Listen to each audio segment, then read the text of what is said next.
going against all of your instincts Yeah. and your emotions, but being pivotal to achievement. I think entrepreneurship is far more a war of the heart than it is a war of the mind. Like we can understand what we should do, we just don't do it.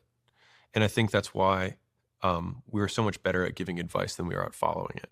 So most people, if they just followed their own advice, they'd be successful, right? And so with this kind of valley of despair, I call it niche slapping. It's like, don't make me niche slap you, which is like when you have three things going on, it's like, let me like slap you into just picking one. Because the thing is that any of them can work, but none of them will work unless you pick only one. Mm. Because it's actually, in my opinion, an exercise in arrogance to assume that you doing three things is somehow going to beat somebody who's doing one. And I can promise you the competitor who is going to beat you is only doing that one thing.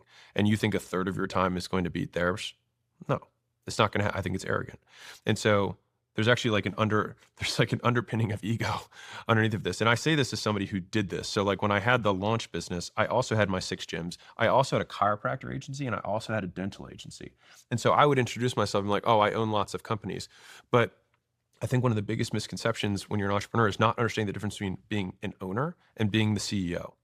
And so they might hear that you have a portfolio. They might hear that I have a portfolio and be like, okay, well, they have a portfolio, so I must model that. That guy's tall. I should play basketball. Doesn't work that way, right? So if I want to be rich, I should fly private. Doesn't work that way, right? It's conflating order. And so we must do these things in order to get the outcome. We have to concentrate on only one thing in order to get the outsized return. And that spreading of attention, especially when you're newer in the entrepreneurial career, it's like you already don't know so many things. How do you now want to have 3 sets of unknowns that you want to try and conquer at the same time?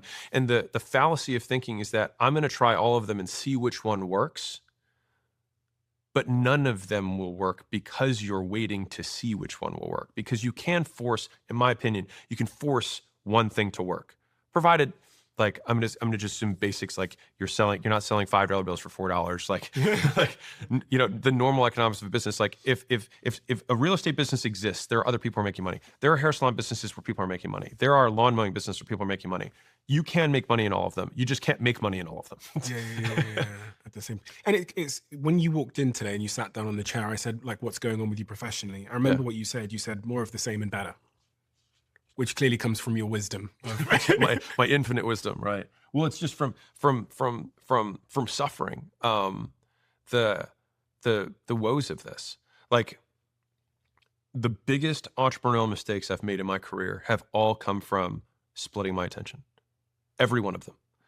Like every single one of them. Like I talked about how I had the e-commerce business that I bolted onto my licensing company. I should not have done that. As soon as I did that, my revenue started slowing down in its growth. Why did you? Because I was ADD. I was like, oh my, I don't want to leave money on the table. And I want to be so violent about this. You are always going to leave money on the table. That is the result of focus. But you're leaving a small amount of money on the table to pursue the much larger money that's on another table of just sticking with the thing that you're on right now. Because compounding, if I were to show a chart here, it's like if you're at year 3 of your thing, and you want to think about moving to year 0 of a new thing, you have to compare maybe year 0 of a new thing grows faster, but it has to grow faster than year 3 to 4 of the thing that you're on right now. And I think people will compare year 0 to year 0, but not year 4 to year 0. And the thing is we have a linear life. And so it's an unfair but true comparison of the opportunity cost. And every exceptionally successful entrepreneur that I know has just stuck with one thing for such an inordinate amount of time. And I think there's a quote by, I want to say Shane Parrish, but he said, success is doing the obvious thing for an extraordinary period of time without believing that you're smarter than you are. Yeah. And it's just like, we know what we need to do. And so we don't need to make our lives more complex. Complexity will come with scale, I promise. And so just simply trying to do more of what you're already doing well is already hard enough. Don't